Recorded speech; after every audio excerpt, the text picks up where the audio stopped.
Bonjour à tous et soyez les bienvenus sur Nienko TV.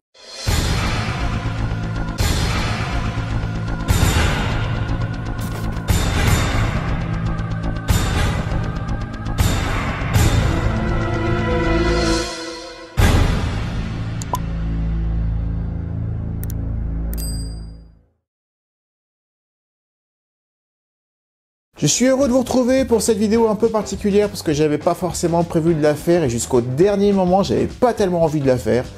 Et pour vous dire en ce moment je suis pas très motivé, je suis pas très en forme en ce moment, j'avais envie de me reposer ce week-end et limite de pas faire de vidéo du tout, j'ai un petit coup de moins bien. Mais il y a quand même un sujet qui fait débat en ce moment et qui m'a un petit peu saoulé, c'est tout ce qui tourne autour de SOS Fantôme, l'héritage. Donc je me suis forcé, je vous propose un préambule de quelques minutes sur SOS Fantôme, la saga du premier au troisième, ou plutôt le reboot avec les filles qui a fait couler tant d'encre, parce que ça me semble nécessaire de savoir d'où on vient, pour savoir pourquoi on est arrivé dans ce film hommage au premier, qu'est-ce qui s'est passé du premier à celui-là, ça me semble important de le dire pour comprendre, et dans une deuxième partie, je vais vous dire ce que j'ai pensé du film. On se retrouve juste après ça, comme d'habitude.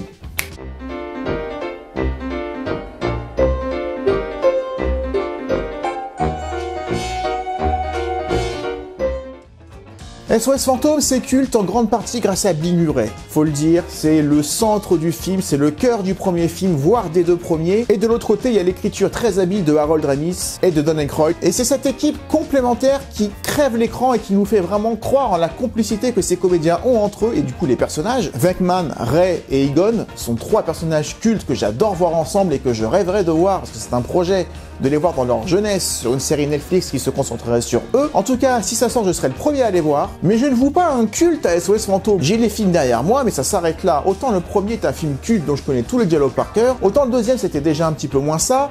Je n'ai pas détesté celui des filles, qui n'est pour moi pas une merde, mais qui n'est pas non plus une lumière. C'est un film honnête, qui essaye de reprendre, qui essayait de transmettre une première fois un héritage à une nouvelle équipe, ce qui a toujours été le projet de fond de SOS Fantôme 3, la transmission, on en reparlera. Donc quand on annonce SOS Fantôme l'héritage, je ne m'attendais pas à grand chose, puisque je n'ai jamais attendu grand chose d'un SOS Fantôme, mis à part me divertir, voir des fantômes et voir une ambiance sympa. Et c'est ça qui est primordial dans une critique, parce que j'ai vu beaucoup de critiques de youtubeurs notamment qui s'affichent avec des bannières, avec des gros plans dans le genre « c'est naze ».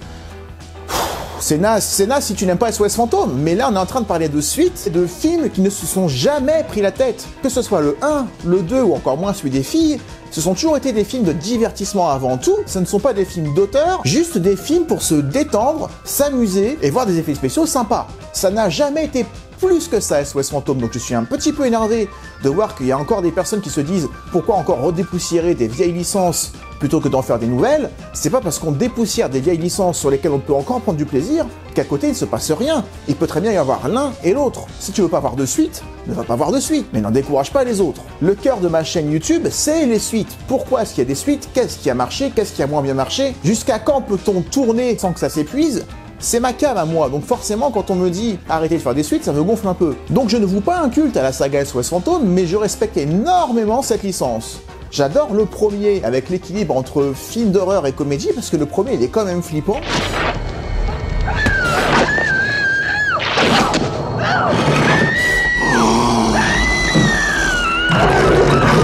Le SOS Fantôme 2 n'était pas désiré par l'équipe, mais il y a eu une telle pression des studios et du marketing, parce que SOS Fantôme est devenu une marque de jeux vidéo, de figurines, de BD, qui se sont sentis obligés de le faire et de l'écrire malgré leur volonté, du coup ils n'aiment pas ce film-là. Et de 88, date de SOS Fantôme 2, à 2016, avec le reboot des filles, il y a eu des dizaines de tentatives d'écriture de scénario pour SOS Fantôme 3 que Bill Murray a toujours refusé. Parce que Bill Murray n'aime pas les suites, il n'aime pas le concept des suites. Il y en a qui ça doit faire plaisir. Quoique Bill Murray est dans chaque suite, mine de rien, donc bon. Mais Don Aykroyd, qui est à l'origine de SOS Fantôme le premier, va s'accrocher au concept de la suite en écrivant plusieurs scénarios, une bonne dizaine de scénarios en tout entre 88 et les années 2000, avec la volonté de ramener une jeune équipe. À un moment, ça devait être Ben Stiller qui devait être là dans ces jeunes années. Et il va y avoir tellement un échec de négociation avec Bill Murray qui est indispensable au projet, qui vont se rabattre sur un bon vieux jeu vidéo. Un jeu vidéo qui est sorti en 2009, qui est par ailleurs excellent, mais qui va synthétiser un peu toutes les idées de scénario qui n'ont finalement jamais abouti. Donc si vous voulez voir le vrai SOS Fantôme 3 qu'on aurait dû voir au cinéma, jouait SOS Fantôme le jeu. Et vu que le jeu SOS Fantôme a ramené un petit peu l'engouement sur la saga, le SOS Fantôme 3 reste toujours dans l'idée de Don Aykroyd lorsqu'il va voir son ami Harold Ramis nous quitter en février 2014, acteur qui jouait Egon dans SOS Fantôme 1 et 2, et ça c'est super important parce que Harold Ramis et Bill Murray étaient en brouille depuis de nombreuses années, ça faisait des années qu'ils ne se parlaient plus, donc quand ce dernier va malheureusement disparaître, on va définitivement enterrer l'idée d'en faire un troisième, mais plutôt un reboot. Ce fameux reboot féminin, qui a déchaîné tellement de haine, avant même que le film ne soit conçu, ne serait-ce que de l'idée de voir des femmes à la place des hommes. Il y avait une telle sacralisation du premier film qu'on interdisait tout reboot, alors que toutes les sagas, toutes les licences ont été rebootées les unes après les autres. Mais pour SOS Fantôme, je ne sais pas ce qui s'est passé sur cette saga, comme quoi il y en a qui y tiennent vraiment, il était impossible de faire un SOS Fantôme sans nos personnages originaux, mais encore moins avec des femmes, bonjour le sexisme, et en plus, il y avait du racisme dans les débats, parce que la pauvre actrice noire qui n'avait rien demandé, s'est fait massacrer, s'est fait insulter et même menacer de mort parce qu'elle était dans le film. Mais les critiques étaient plutôt tendres avec le film, parce que le film n'est pas mauvais. Ce n'est pas une purge, ce n'est pas un film génial, je l'ai déjà dit, mais SOS Fantôme avec les filles se regarde pour moi, et pour pas mal d'amis à moi avec qui j'étais le voir, sans aucun déplaisir. C'est un film à l'humour vraiment défaillant par moments, qui est souvent gras, voire graveleux, mais parfois drôle aussi, et en fait il y a de l'humour pour tout le monde, mais du coup tout le monde ne s'en contente pas, parce que des fois c'est pas pour toi, des fois c'est pour toi au sein même du film, là où le premier c'est de l'humour pour tout le monde non-stop.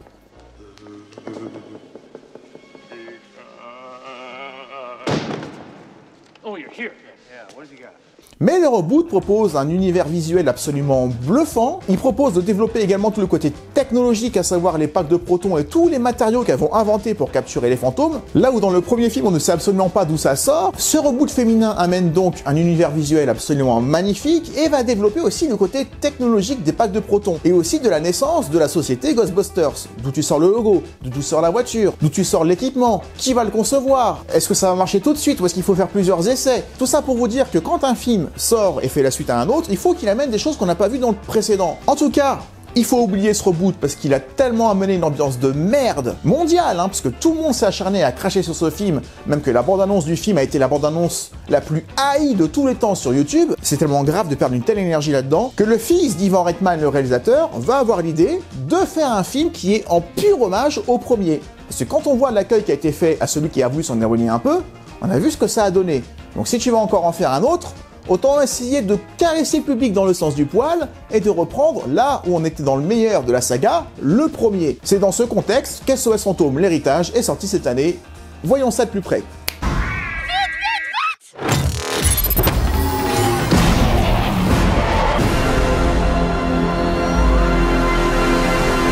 Moi j'apprécie de voir une licence évoluer dans le temps, du moment que le nouveau film apporte toujours quelque chose qui n'avait pas été apporté avant.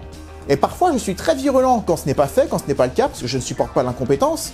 Prenez Prometheus Covenant par rapport à Alien, ou prenez Terminator Genesis, ou pire, Dark Fate par rapport à Terminator.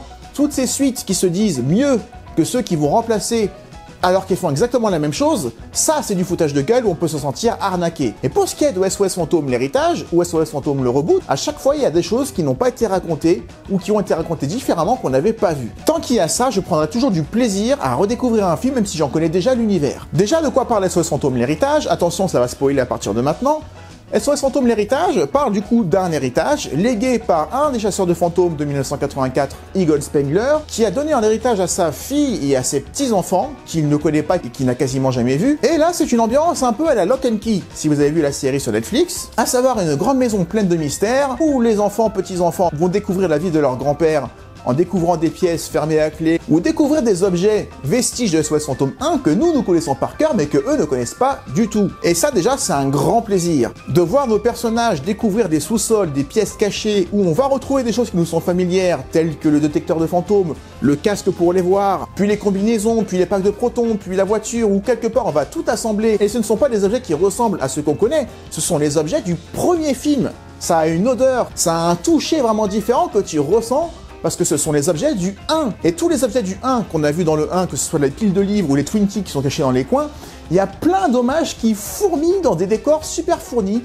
des décors super détaillés que j'avais pas vu depuis longtemps, des décors à l'ancienne, des décors qu'on faisait dans les années 80-90. On s'appliquait vraiment sur les décors à l'époque. Et donc toute cette partie découverte dans une ambiance vraiment villageoise, mais magnifique, parce que c'est mon deuxième point, mais vu que c'est tourné à la campagne, qu'on n'avait jamais vu dans SOS Fantôme quand je vous dis qu'il y a des choses nouvelles qu'on n'avait pas vues avant, comment se passe la chasse aux fantômes à la campagne. Ça nous amène à avoir des paysages en panoramique vraiment magnifiques et une ambiance maison hantée. C'est normal dans un SOS Fantôme, mais je l'ai jamais ressenti à ce point-là, le côté maison hantée, qui est tout à fait appréciable. D'un point de vue personnage, parce que c'est très important pour moi comme vous le savez, on a surtout deux personnages qui sont formidables et attachants. Ce sont les deux gamins, Phoebe et Podcast. Les deux du coup qui vont découvrir les objets pour chasser les fantômes et qui vont commencer à les chasser par eux-mêmes. Aidés par le grand frère qui va conduire la voiture parce qu'il a le permis. Ou presque, je pense pas qu'il l'ait, je crois qu'il a raté d'ailleurs. Mais ce petit trio de jeunes qui vont du coup se mettre à la chasse aux fantômes dans un village, c'est plausible parce que du coup il y a personne pour les voir, ou presque, et bah ça m'a beaucoup plu. Encore une fois, dans un côté lock and key, mélangé un peu avec du Stranger Things. Tout ce que j'adore. Et du point de vue scénario, tout tourne autour de Gozer. Et je pensais que ça me saoulerait de voir Gozer revenir, mais c'est pas du tout le cas. Parce que Gozer ne revient pas pour revenir, Gozer était déjà là avant le premier film, et sera là après SOS Fantôme l'héritage. Parce qu'on découvre que Gozer revient à intervalles réguliers, tout un certain nombre d'années, en 84, avant 84, en 2021, et il va revenir encore plus tard. À chaque fois, il rentre dans une espèce de porte d'entrée, Ivo Shandor, qui est le méchant principal du jeu vidéo d'ailleurs, et qui va encore être pris ici, comme quoi finalement le scénario de SOS Fantôme l'héritage est vraiment celui que Don Aykroyd et Harold Ramis avaient en tête, et du coup c'est le même rituel dans le même décor qui va se reproduire à l'identique. On peut trouver ça répétitif. Moi je trouve que justement ça donne un peu plus de charisme à un méchant qui est vraiment absolument génial, qui était Gozer, qu'on a à peine vu, et ça permet de creuser des choses qu'on avait très peu vues avant, à savoir cet architecte qu'on va voir dans le film, dans l'héritage, qui à chaque fois essaie de tout faire pour que son idole, le dieu Gozer, cette espèce de dieu sumérien qu'il vénère et qu'il veut voir régner sur le monde parce qu'il estime que les humains n'ont pas à vivre, et ben on va enfin le voir, même si c'est très très court, et on va comprendre que New York c'était juste une de ces tentatives, et que la ville originaire qui fournit le métal qui est dangereux, qui a permis, via ce catalyseur qui était dans la tour où vivait Dana Barrett dans le premier, et ben en fait tout ça, ça vient de ce village dans lequel Egon s'était rendu parce que lui avait anticipé le fait que Gozer reviendrait à nouveau, et il était le seul à le croire, et c'est pour ça que du coup il s'est cassé de New York et a laissé les Ghostbusters dans la ruine. Donc c'est vraiment un film qui essaie de nous montrer que l'histoire du 1 n'était pas finie. C'est pas un film où on essaie de rajouter une histoire parallèle, c'est vraiment un film qui te dit on n'a pas tout raconté encore. Et c'était ça le projet SOS Fantôme 2 qui n'est pas vraiment arrivé, et surtout le projet SOS Fantôme 3 qui est arrivé sous forme de jeu vidéo, puis qui a été oublié pour faire le reboot. Ce projet qui était dans la tête de Don Aykroyd, il est en partie mis sur SOS Fantôme l'héritage, véritable SOS Fantôme 3 qu'on aurait dû avoir, qui n'est certes pas exempt de défauts. Il y a beaucoup de fanservice dedans. Du fanservice que j'accepte, tout ce que je vous ai dit jusque-là, du fanservice un petit peu plus lourd, où quand on reprend les mêmes répliques, es-tu un dieu ? Et que Ray répond, il sait pas trop quoi répondre, et qu'on lui dit « Ah, il a toujours pas compris, il faut dire oui !» Bon, là je suis d'accord, c'est un petit peu trop vouloir rappeler ce qui était drôle dans le premier et ce qui n'est plus forcément maintenant. D'ailleurs, à la fin du film, on voit nos trois chasseurs de fantômes en vie, avec leurs costumes et leur pack de protons. Les voir juste en tant que personnages retraités, ça m'aurait suffi. Là où le reboot était frustrant de nous montrer les acteurs dans d'autres rôles, ici je me serais contenté de les voir en civil, un peu comme on voit Jeannette au début du film, mais pas forcément revenir à 70 ans avec le pack de protons, c'était un petit peu ridicule. Le film se concentre énormément aussi sur les sons, parce que tous les sons cultes de SOS Fantôme, y compris quand tu allumes le pack de protons, vous savez, ce bruitage-là. Celui-là, oui.